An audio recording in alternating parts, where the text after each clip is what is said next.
किसान आंदोलनकारी फर्जी नेताओं ने मोदी जी के बिल वापसी की घोषणा के बावजूद उठना तय नहीं किया और मांग दर मांग बढ़ाते गए और अभी नई घोषणा कर दी है कि एमएसपी पर गारंटी चाहिए वरना हम नहीं उठेंगे। और राकेश टिकैत ने तो अभी हाल ही में एक मांग और जोड़ दी और उन्होंने कहा कि जो मोदी सरकार है, इन्होंने अपने घोषणा पत्र में ये कहा था कि हम जो हमारी सरकार है वो 2022 तक किसानों की आय डबल करेगी और 2022 क्योंकि आने ही वाला है, अभी नवंबर का एंड चल रहा है, तो मोदी सरकार डबल नहीं कर पाई और इसलिए ये भी मुद्दा एक जुड़ गया कि हमारी आय जब तक डबल नहीं होगी किसानों की, हम ये आंदोलन खत्म नहीं करेंगे।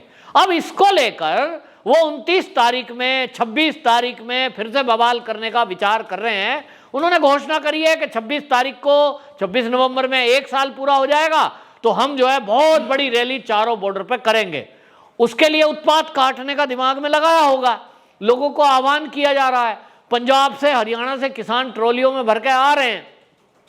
लेकिन आपको बताएं कि अब इन फर्जी किसान नेताओं की पोल खुल चुकी है। जिस दिन मोदी जी ने 3 कृषि बिल वापसी लिए उसके बाद 22 तारीख में कैबिनेट की मीटिंग हुई और उसमें उस पर प्रक्रिया को शुरू किया गया।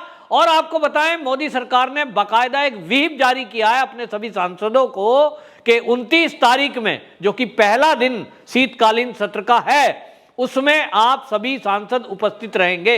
माना जा रहा है कि पहले ही दिन मोदी सरकार इस बिल की वापसी की प्रक्रिया में एक प्रस्ताव पास करेगी। अब ये सब कुछ चल रहा है, देश के प्रधानमंत्री ने भरोसा दिलाया है, उसके बावजूद भी ये जो फर्जी नेता है ये अड़े हुए हैं सड़कों पर, तो इनकी पोल खुल गई। और अब ये लोग कह रहे हैं कि अब समझ में आ रहा है कि इनकी महत्वाकांक्षा जो है वो राजनीतिक महत्वाकांक्षा है।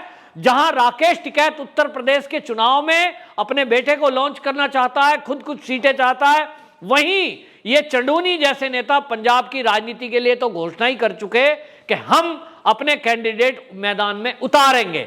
अभी राकेश टिकैत ने खुलकर इस पर कुछ नहीं कहा है। उन्होंने पत्रकार के वार्ता में केवल इतना कहा कि चुनाव आचार संहिता घोषणा हो जाएगी उसके बाद हम बात करेंगे। यानी कहीं ना कहीं योगी आदित्यनाथ का भय उनके मन से, बातों से स्पष्ट दिख रहा है।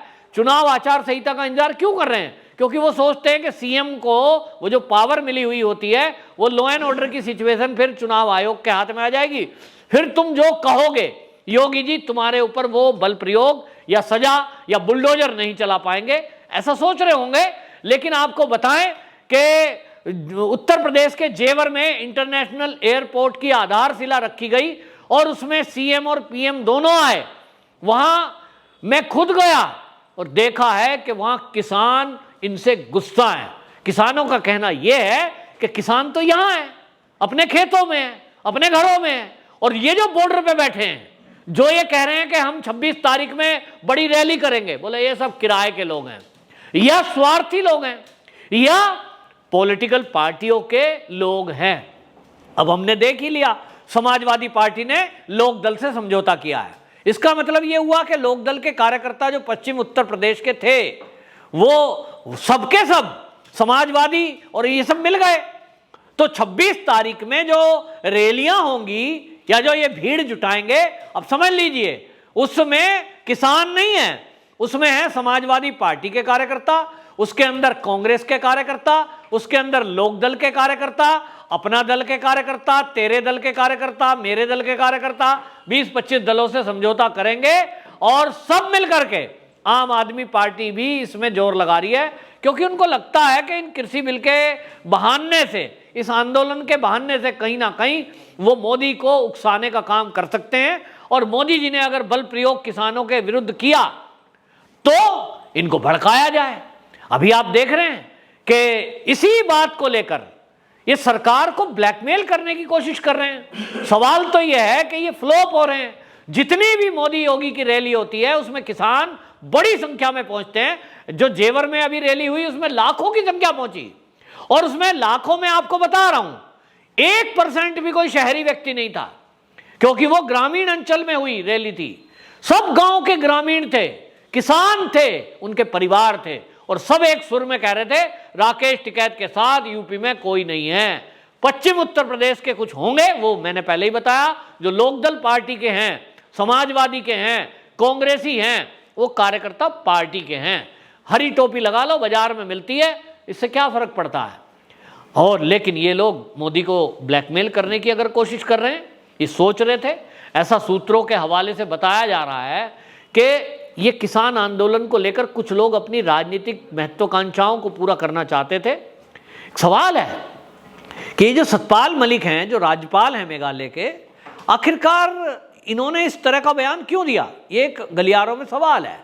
सोशल मीडिया पे लोग कह रहे हैं कि राज्यपाल का एक इस तरह का बयान कि वो ये कहें कि ये जो जाट होते हैं ये 600 साल नहीं भूलते, ये जो सिख होते हैं ये 300 साल बात नहीं भूलते, और इनको जो है बल प्रयोग करके मत हटाना, इनको ले दे के निपटा देना। ये वर्ड क्या होता है भैया, ले दे के? क्या ये ब्लैकमेल कर रहे हैं सरकार को, मोदी जी को? इस तरह की भाषा कि मैंने कहा, मैं मोदी जी से मिला था, मैंने कहा इनको बल प्रयोग करके मत हटाना, इनको कुछ ले दे के हटा देना। ले दे के का मतलब होता है भाई कुछ उत्तर प्रदेश के चुनाव में सीटें, कुछ मंत्री पद या कुछ पैसे। ये तो सत्यपाल मलिक जी बताएंगे कि इस ले दे के का मतलब क्या है। अगर आप कहेंगे मांग पूरी करने को कहा था, तो आप कह रहे हो मैंने कहा मांग पूरी कर दो, एमएसपी के बिना बात नहीं बनेगी, एमएसपी के बिना ये जाएंगे नहीं, 3 कृषि बिल वापसी ले लो, तो 3 कृषि बिल वापसी हो गए और एमएसपी इस देश में गारंटी दी नहीं जा सकती। कोई भी सरकार किसी भी किसान का पूरा अनाज क्यों खरीद लेगी भाई? बड़े बड़े फार्म हाउस इस देश में जो गेहूं है, धान है, चावल है, जो भी कुछ है, वो सारा का सारा सरकार करेगी क्या? आज की डेट में जितनी जरूरत है गरीबों को, जो अन्न योजना पीडीएफ राशन कार्ड के जरिए दी जाती है, उतना ही तो चाहिए, और उतना पिछले सालों से डबल खरीदा गया है, और उसको फ्री में दे रही है गवर्नमेंट। इससे ज़्यादा क्या खरीदेगी? लेकिन ये केवल बहाना है। सूत्रों का कहना यह है कि सत्यपाल मलिक जी की एक महत्वाकांक्षा थी कि आने वाले 2022 के यूपी के चुनाव में भारतीय जनता पार्टी उनको ये कहे कि भैया किसान आंदोलन आप शांत करा दो, हम आपको सीएम फेस बना देंगे। आपको पता है, याद है कि सत्यपाल मलिक जी ने कई मौकों पर इसी तरह पब्लिकली बयान दिया कि सरकार अगर कहे तो मैं बिचौलियागिरी कर सकता हूं, मैं इन किसानों से बात कर सकता हूं, मुझे उम्मीद है मेरी बात ये मान लेंगे। क्यों कह रहे थे ऐसा? इसके पीछे ये था कि वो मोदी जी को ये मैसेज देना चाह रहे थे कि मैं जाट हूं, ये भी जाट हैं, और सिख में ये भी जाट हैं, ये सब जाट जाट जाट मान लेंगे, मैं एक जाति का व्यक्ति हूं। जो राज्यपाल है वो एक जाति को बिलोंग करे, अच्छी बात है, कोई दिक्कत नहीं है, अपनी जातियों के सम्मेलन में जाओ, लेकिन वो उस जाति के लोगों को बदनाम करने के लिए वो बात याद दिलाए जो उन्होंने देश के विरोध में की है। ये ब्लैकमेलिंग करने की जो भाषा थी, क्यों? क्योंकि इनको लग रहा था कि मोदी जी इन्हें बुलाएंगे और कहेंगे सतपाल जी आपने कहा था ये किसान आपकी बात मान लेते हैं, तो भैया आंदोलन खत्म करवाओ और मैं मुख्यमंत्री का चेहरा बना देता हूं यूपी में आपका। ऐसा मोदी जी ने किया नहीं, क्योंकि मोदी जी एक पार्टी के सिपाही हैं। अगर कल को पार्टी उनको ये कहेगी कि आप पीएम फेज नहीं, तो अगले चुनाव में पीएम फेज नहीं। ये भारतीय जनता पार्टी है, किसी को इस तरह की ना तो ब्लैकमेलिंग में आती है, और मोदी जी तो कतई नहीं आते। तो साइड कर दिया, आज बौखला रहे हैं कि ये तो इन्होंने बिल वापसी ले लिए, मुझे तो पूछा नहीं, तो उल जलूल बयान दे रहे हैं, ऐसा लोगों का कहना है। दूसरा, राकेश टिकैत जी के आप बयान सुन लीजिए। मीडिया वालों से कह के थक गए, सरकार बात नहीं कर रही, सरकार बात नहीं कर रही। अरे भैया, सरकार ने 12 बार मीटिंग बुलाई, नरेंद्र तोमर जी कृषि मंत्री बैठे, तो आपने क्या कहा? इनके हाथ में पावर नहीं है, इनसे क्या बात करनी? किससे करनी है? पीएम से करनी है। भैया, मोदी जी ब्लैकमेलिंग में नहीं आएंगे। आपसे जितनी भी बात अब से पहले हुई है, चाहे वो राजनाथ सिंह जी ने की है, रक्षा मंत्री जी ने, चाहे वो पीयूष गोयल जी ने की, केंद्रीय मंत्री ने, चाहे वो की नरेंद्र तोमर ने, आपसे बात की होगी। जो आप चाहते हैं कि देश के प्रधानमंत्री को झुका लेंगे, वो झुकने वाला प्रधानमंत्री नहीं है भाई। जिसने चीन को झुकने पर मजबूर कर दिया हो और पीछे हटने को मजबूर कर दिया हो, जिसने 70 साल पुरानी धारा 370 और 35 से हटा दिया हो, जिसने देश भर के विरोध के बावजूद और आस्तीन के सांपों के बैठे होने के बावजूद इस देश में सीए और एनआरसी लागू कर दी हो, आप उससे ये उम्मीद कर रहे हो कि मुट्ठी भर ये फर्जी किसान नेताओं की ब्लैकमेलिंग में वो आ जाएगा? नो, बिल्कुल नहीं। और इसलिए राकेश टिकैत जी अगर चाह रहे होंगे कि पश्चिम उत्तर प्रदेश में उनका बेटा और वो खुद 10-20 अपनी सीट ले लें और उससे वो मंत्री बन जाए या उनका बेटा मंत्री बन जाए, शायद ये उनकी मंशा होगी कि किसान आंदोलन खत्म कर दूंगा, ये मेरा काम हो जाए।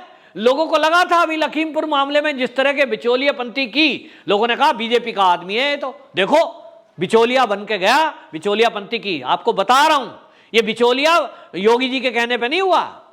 ये पुलिस के जो बड़े अधिकारी हैं, मैं उनका नाम नहीं लूंगा, कुछ आला अधिकारी हैं, आईजी डीआईजी रैंक से ऊपर और उस रैंक के, जो कभी मुजफ्फरनगर मेरठ शामली पोस्टिंग हुई, और वो जब पोस्टिंग होती है तो ये नेता, यूनियन के नेता मिलते जुलते हैं, पुराने संबंध हैं। उन अधिकारियों ने इनको कहा कि भाई मामले को ठीक कराओ, माहौल खराब हो रहा है। इन्होंने उनका सम्मान रखा और इसलिए वो काम हुआ। उसमें कहीं सौदेबाजी ऐसी नहीं थी कि इनको कहीं टिकट देने की बात हुई हो, मंत्रालय देने की बात हुई हो, या इनको कुछ सीटों का बंटवारे देने की बात हुई हो। अब बात नहीं हुई और कृषि बिल वापसी की घोषणा हो गई। अब इनको लग रहा है ये तो क्या हो गया, मोदी जी ने बीच में वो कर दिया जो इनको उम्मीद नहीं थी, तो क्या करें, मुंह लिए घूम रहे हैं। और इसलिए इन सबको बौखलाहट है मोदी जी के इस फैसले से। तीनों कृषि बिल वापसी ले लिए, अब बौखलाहट में बस केवल ये पब्लिक को भर भर के लाएंगे। अब कहां से फंडिंग करेंगे, क्या करेंगे, ये सब जांच का विषय है और इसका खुलासा एक ना एक दिन होने वाला है, चिंता ना करिए। लेकिन फिलहाल ये है कि ग्राउंड में, गांव में इनकी कोई सपोर्ट नहीं है। बस ये पार्टी के नेता अब इकट्ठे हो गए हैं और सब मिलकर के इस आंदोलन को तब तक चलाए रखना चाहते हैं जब तक कि 2024 का लोकसभा का चुनाव ना आ जाए। भारतीय जनता पार्टी का विरोध करना, उनके विरुद्ध में षड्यंत्र करना एकमात्र इनका एक सूत्री कार्यक्रम है, जिसका खुलासा अब हो चुका है। वंदे मातरम।